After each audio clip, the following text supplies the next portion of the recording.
De onde vem a ideia desta exposição? Bem, a ideia da exposição partiu primeiramente aqui do Jaime e do desafio que eu lhe fez. Isto era uma antiga mercearia, a mercearia do Senhor Serafim, que era uma figura carismática da terra. Infelizmente já desapareceu e deixou muitas saudades. E entretanto o Jaime, o filho, decidiu reaproveitar este espaço para criar o espaço do Senhor Serafim, que é um espaço onde ele vai ter exposto e comercializar peças de artesanato que ele está a fazer a partir de material reciclado, que depois vocês terão a oportunidade de ver aqui algumas peças, pulseiras, brincos, pregadeiras. E quando eu soube desta iniciativa dele, vim aqui ter com ele e desafiei-o assim, Jaime, isto aqui é um sítio bom para fazermos uma exposição. E ele disse, isto não pode ser, está muito degradado, as paredes estão umidades, mas nós tratamos disso. Entretanto, ele tinha uma exposição agora na Graça, que terminou em 30 de agosto. Ele foi à exposição, gostou muito da exposição e disse-me, então para quando a exposição no Painho? Eu estava a pensar que isso ainda fosse uma coisa mais para o ano, talvez, mas ali no momento decidimos, ok, vamos fazer agora. Tive a fazer as contas, marcámos para 20 de setembro e aqui está.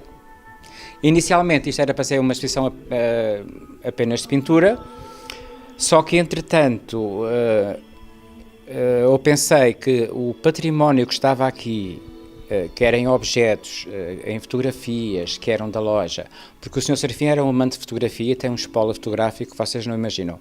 Tem caixas e caixas de cartão com fotos lindas, lindas, lindas de morrer. E algumas revistas também da época.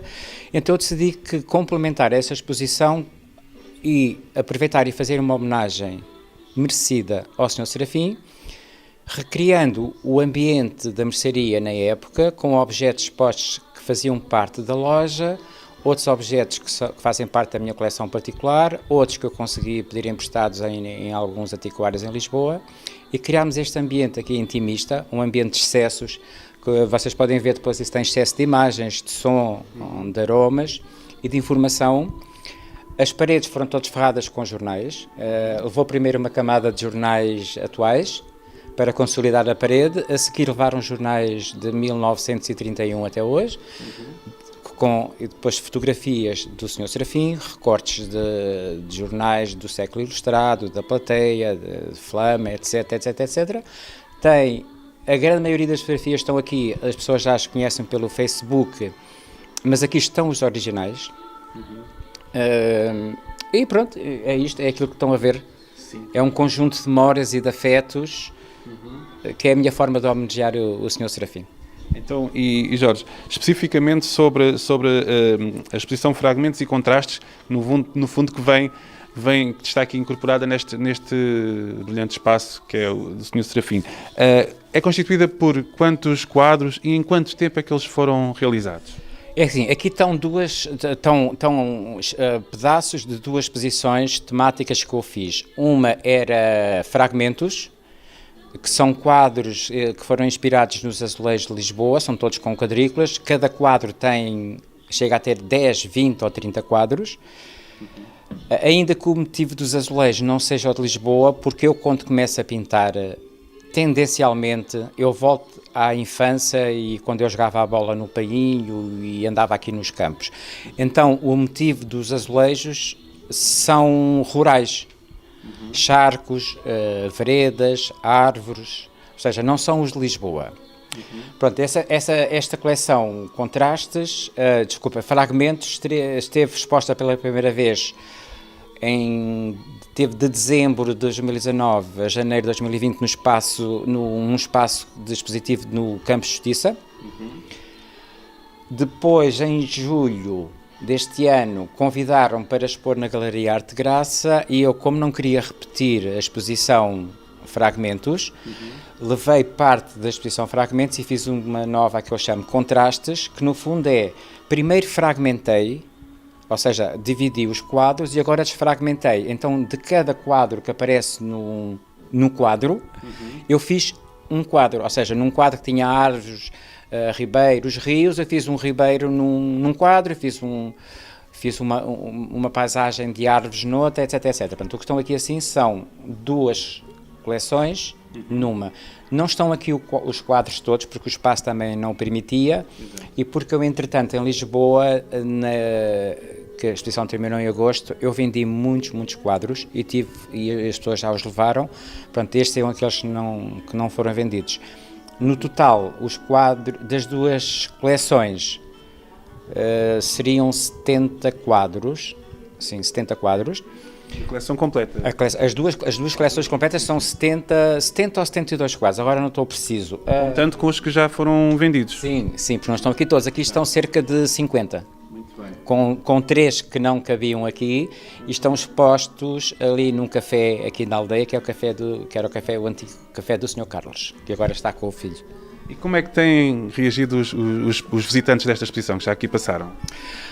É assim, eles têm ficado surpreendidos, mas para mim não é uma surpresa ficarem surpreendidos, porque de facto o espaço acho que está muito bem conseguido e é apelativo e atrativo e apela muito à memória das pessoas. Uma grande parte das fotografias que estão aqui expostas foram identificadas, nós conseguimos identificá-las e algumas até têm legenda, mas agora a outra parte, como não estão identificadas, não estão datadas nem identificadas, nós não sabemos quem são. Estão aí fotografias na parede que nós não sabemos quem são. O curioso é que as pessoas estão a entrar aqui e chegam a uma parede e dizem: olha a minha avó, olha a tia Joaquina, olha, esta foi aquela senhora que vivia no casal Cesteiro e que o marido fugiu. Ou seja, as pessoas estão a identificar as fotografias que estão nas paredes, o que para mim é gratificante, porque é mais uma dimensão dessa exposição. É como se fosse uma exposição interativa e um pouco dinâmica, não é? E são sobretudo painhenses que têm vindo cá. Sim, é assim, quem reconhece as fotografias, sim, são painhenses, mas já na inauguração vieram, não veio muita gente à inauguração devido ao estado pandémico em que estamos, ainda bem que isso aconteceu assim, mas tem vindo muitas pessoas das Caldas e vão vir muitas pessoas, já me disseram, de Lisboa. Há montes de gente de Lisboa que quer viver esta exposição e de Caldas também. E já agora, em Lisboa, esta exposição, neste caso, a outra parte da coleção que é Contrastes, que esteve na Arte Graça. Na Arte Graça, sim, em Lisboa, sim. Como é que foi a reação em Lisboa? A reação foi ótima, aliás, basta ver os comentários que alguns até já estão transcritos aí nos folhetos. Já a primeira exposição que eu fiz, em 2018, tinha tido uma aceitação muito boa por parte do público.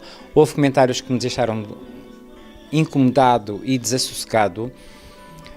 Houve um crítico de arte que me disse que eu provavelmente era o Almada Negreiros do século XXI. Aquilo deixou-me incomodado porque o Almada Negreiros é o expoente máximo para mim da cultura portuguesa, longe de mim estar a comparar-me com ele, mas foi assim um bocadinho inquietante. Mas nota alguma influência, sente alguma influência da parte de Almada Negreiros? Não, nenhuma. É assim, eu não consigo encontrar uma influência para a minha pintura, tanto que é assim, eu já falei nisso na primeira exposição que eu fiz, que é assim, eu começo a pintar e nunca sei para onde é que vou, nunca. Eu limito-me a lançar a tinta para as telas, depois utilizo espátulas, eu não utilizo pincéis, raramente, é sempre espátulas, as espátulas de construção civil e espátulas já de pintura. Limito-me a espalhar e a misturar as cores e vão aparecendo formas. Eu não sei como é que aquelas formas vêm, por isso é que eu digo que assim, isto é uma obra a dois, há uma mão por trás de mim, a mão de outrem, que eu limito-me a desocultar aquilo que está, porque, ou seja, eu sou conduzido, eu não sei como é que aquilo aparece. Eu só entro na fase final quando eu começo a aproveitar, vejo aqui aparece-me uma árvore, ok, vou-lhe dar aqui o jeito de uma árvore, porque até aí a obra não foi minha, foi de outro. E depois há coisas muito curiosas, que na primeira exposição houve alguém que me disse que eu era inspirado num pintor muito famoso, ainda atual, que aliás é o pintor mais caro, as obras dele é a mais cara deste momento, que é o Gerhard Richter. Eu confesso, porque ele diz, os teus motivos são nitidamente Gerhard Richter e as cores, eu confesso, ok, tudo bem, eu não conhecia, mas espantei-me, quando eu fui ver, depois de consultar a obra dele, eu fiquei arrepiado, eu tenho obras iguais, a única diferença é a dimensão. Eu pinto com espátulas normais e ele pinta com uns instrumentos que ele chama espátulas, que têm 2 a 3 metros, porque ele pinta quadros de grande dimensão. eu tenho aqui um quadro, está ali ao canto depois a vossos, que chama-se Tributo a Gerhard Richter, é igual ao deles.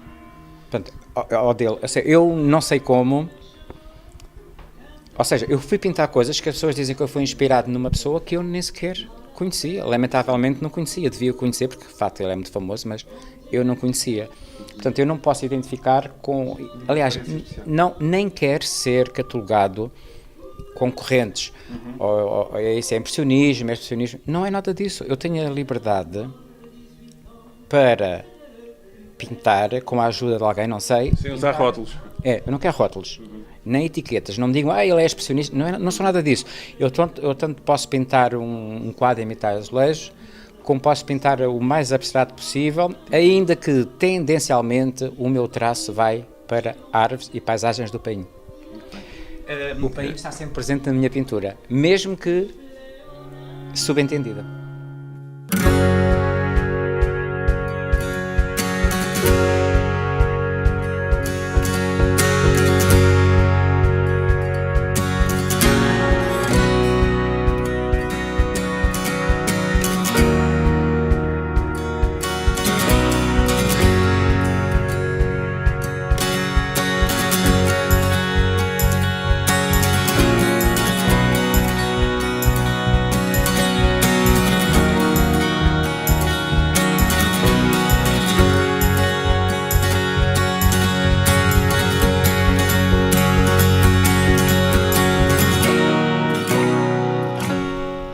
Jorge, tem-nos surpreendido com outro tipo de projetos, conforme já tivemos a falar, nomeadamente a nível de exposições.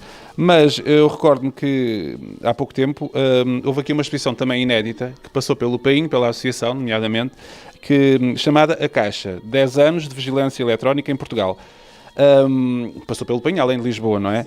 Recorda-nos o que é que existia de peculiar naquela exposição e qual a sua razão de ser?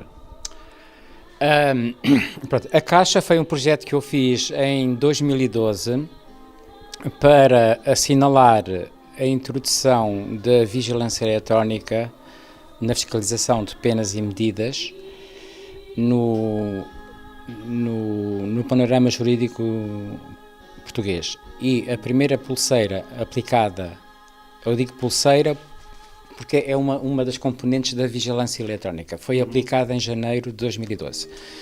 De 2002, peço desculpa. Portanto, na altura, em 2012, houve um congresso, um seminário para comemorar os 10 anos de introdução desse novo desse sistema e pensaram na altura fazer um cartaz alusivo e uma exposição também alusiva, criar uma peça alusiva à ocasião. Eu depois ainda não sabia no que me havia meter, ofereci-me assim, ok, eu consigo fazer uma exposição ou uma instalação comemorativa para estar presente no seminário. Falei com a empresa que fornecia este material, o material de vigilância eletrónica. Eles forneceram-me todo o material necessário, isto porque em 2012 já estávamos com outro material. Ou seja, o equipamento já era novo, é o equipamento mais moderno e mais eficaz, portanto aquilo que eu queria que me entregassem era aquele material obsoleto que já não era utilizado e puseram-me à vontade e a empresa ofereceu-me esse material todo. Esse material consiste numa caixa, uma box, que é colocada nas habitações das pessoas que estão a cumprir penas e medidas com vigilância eletrónica, a chamada obrigação de permanência na habitação. Portanto, é a caixa e é um DIP, que é um dispositivo de identificação pessoal, vulgarmente conhecido por pulseira, que é colocado no tornozelo das pessoas que estão sujeitas a essas medidas.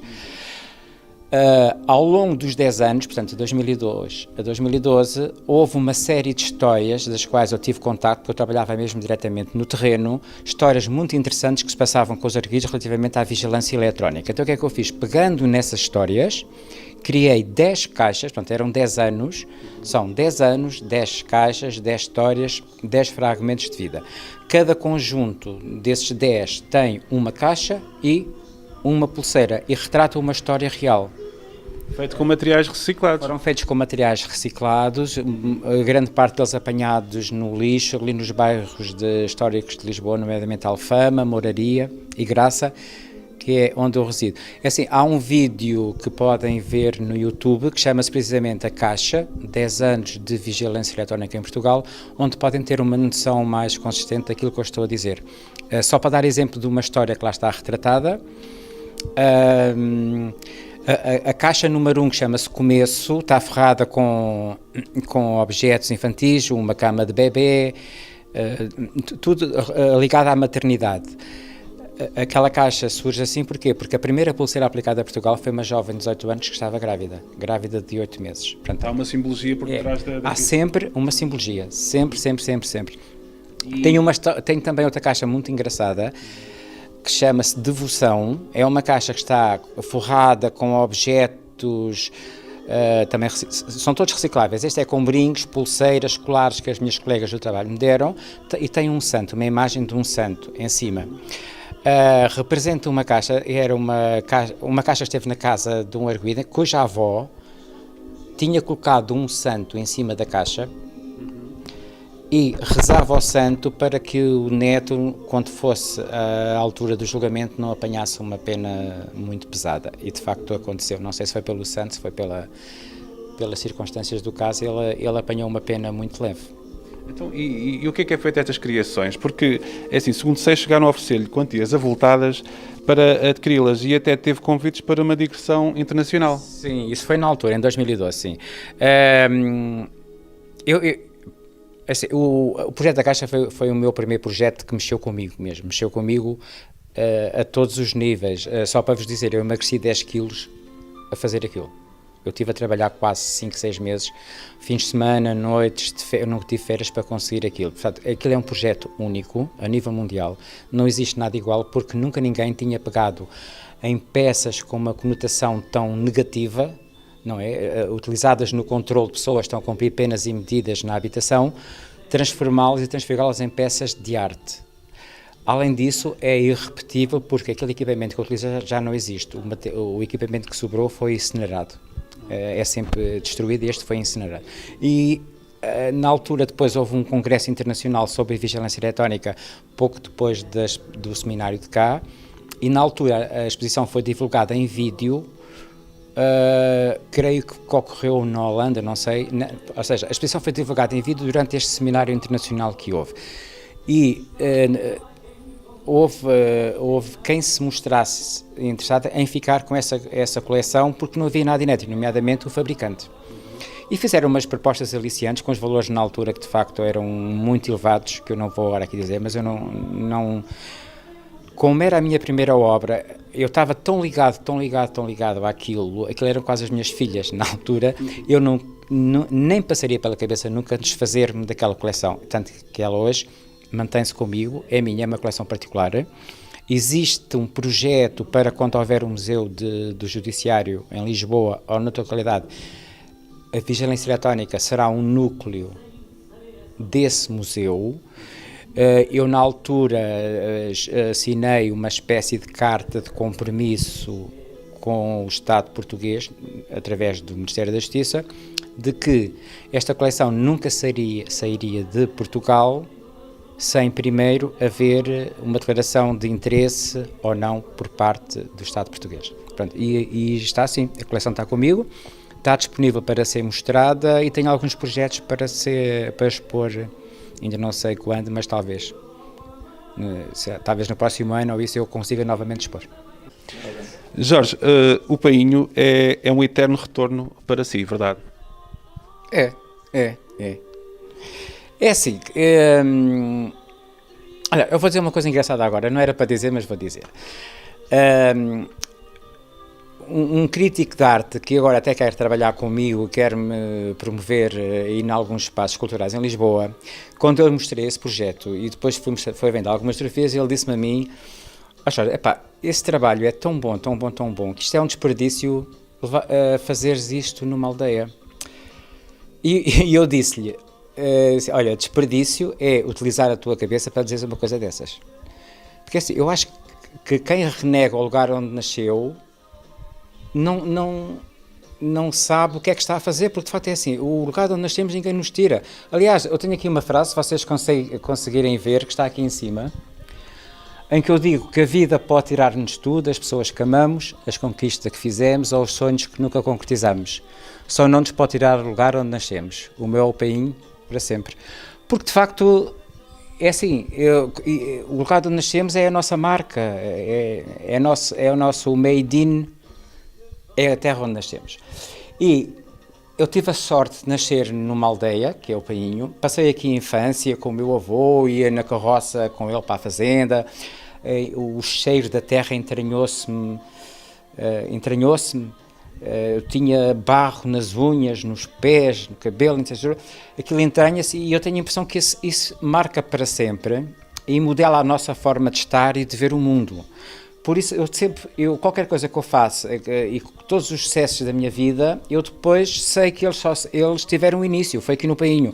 Porque se eu não tivesse tido a vivência que estive aqui e que não foi fácil, não foi nada fácil, eu tive momentos, por exemplo, o meu pai tinha uma loja, a partir dos 8 anos, eu estava atrás do balcão contrariado, eu detestava estar na mercearia ou na taberna a vender copos de vinho, detestava aquilo, mas pronto, teve que ser, e isso marcou-me. Mas hoje não queria ter outra infância. Era esta. Passar por aqui, e as minhas memórias hoje são o cheiro da terra molhada. Eu adoro o cheiro da terra molhada, quando, não sei se vocês têm essa impressão, então aquelas chuvas de verão, que há o pó de barro e cai a chuva e solta-se, emana da terra um cheiro de terra molhada, ou então a chuva quando cai nos restolhos de trigo, emana aquele cheiro a feno.